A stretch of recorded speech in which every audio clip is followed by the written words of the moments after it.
here's a brief review of the cornfield. So here is my cornfield, cow, chicken, all of it. I'm going to start by darkening the cornfield. And I'm going to begin with an adjustment layer. I don't have to use an adjustment layer. Your mileage may vary, but I'm going to use an adjustment layer. And the adjustment layer that I'm going to use, I'm going to access it from down here, is Color Lookup. This is the one I mentioned to you in class. And so if I click here, I go to the Properties window. And this looks a little different from the other adjustment layers that we've done so far. And so I can run through these. These are presets. Crisp warm, fall colors. The one I'm looking for is night from day.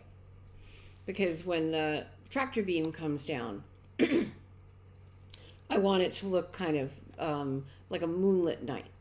All right, so there is my adjustment layer. Now I'm going to do something additive. Instead of doing another adjustment layer, I'm going to make a new layer and I'm going to fill it with black. All right, and I'm going to use my blend mode to multiply, and I'm going to use my opacity to pull it back. There we go. And the sky is still pretty bright, so I think I'm going to do one more.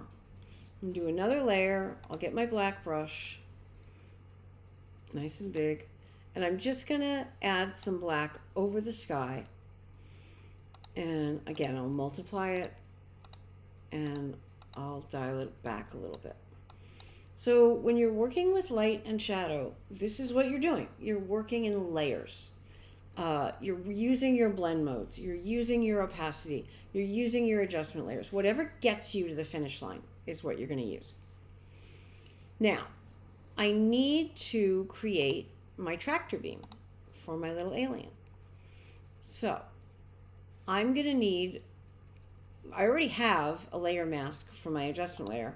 I'm going to need a layer mask for this layer and a layer mask for this layer. And I'm going to use, because I want a nice straight-sided tractor beam, I'm going to come up here and use my, yes, go away. I'm going to use my polygonal lasso tool to do this. So I'm on my mask layer, 1, 2, 3, 4. And I want a nice soft edge on this particular light source. So I'm going to come up to Select, Modify, Feather. Now, I know you can't see it, but now the marching ants have a much softer edge. I'm going to fill this with black. Black conceals, white reveals. Fill with black. And I know it doesn't look like much, but basically I've scrubbed through this first layer. Now let's scrub through this layer. I've still got my marching ants, they're still alive. So let's try it. Fill. Black. Oh, getting better. Now, let's say, I'm going to deselect my marching ants. Let's say you lose your marching ants for whatever reason. Now I want this same layer mask here. But I've lost my marching ants. I need to reload them. So I'm going to click here on this layer mask. I'm going to put my finger on the Command key and I'm going to click. Now, let me back up to show you. You can see I didn't select the black. I selected the white. A couple things I can do here. Before I even do anything, I can come up to selection and I can invert the selection. Now I've got it. Now I've got the black. And I'm going to come here. This is the Color Lookup layer mask. But I don't want to completely scrub out the color. Let me show you what I mean. If I do this and I hit Command Delete. Command Delete is the keyboard shortcut to fill any marching ant selection with the foreground color. This is too bright. I don't like it. So I'm going to undo. I'm going to come up to Edit, Fill, and instead of filling with black or white. Instead of being binary about this, I'm going to fill with 50% gray. So what I've done is I have halfway scrubbed through this color adjustment layer. If I turn it off, you can see it's not quite that bright. It's a little darker. That's what I'm going for. And if I want it even more gentle kind of look here, I could go get my brush, go get my black paint, get myself a nice big fluffy brush, turn the hardness down, turn the size up, maybe not that big, turn the opacity down, and here I am, and I'm going to click here, shift, click, shift, click. See that? I'm scrubbing through. Soften that up a little bit more. Make the brush a little bit bigger. There we go. Shift, click. I can, if I'm using shades of gray, I can kind of soften this. It doesn't have to be all or nothing.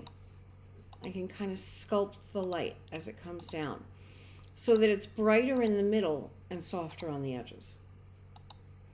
Does that make sense? I think that makes sense. And then I can go ahead and switch everybody else on, remembering that if I want to have the cow, if I want to use the warp tool on the cow, I'm going to make it into a smart object. Now it's a single object, and I can come up to edit. I can come up to transform, use my warp tool. Whoa! That tractor beam's got a hold of that cow. And if I want the cow, see how the cow is kind of slopping over the edges? I can always tuck Bossy here back underneath all of this, and now her head is kind of out. And I can take the chicken, I can move the chicken down too. So the chicken is kind of half in and half out of the light source. All right, so when you're doing these color effects, they can be additive, they can be subtractive. You can add layers on and use your blend modes. You can add color adjustment layers and subtract using the layer mask. And as long as I'm in here, I'm going to make a new layer. I'm going to pull it up under the flying saucer. I'm going to go get some white. Now I've got a nice soft brush. I think I'll add a bit of a glow right underneath. And I think he's a little green man, so I think I'll make it a little green glow. Okay? Have fun with it. Play around with it. See what different effects give you a little less opacity, a little more opacity. Tickle it and see where you end up. Okay.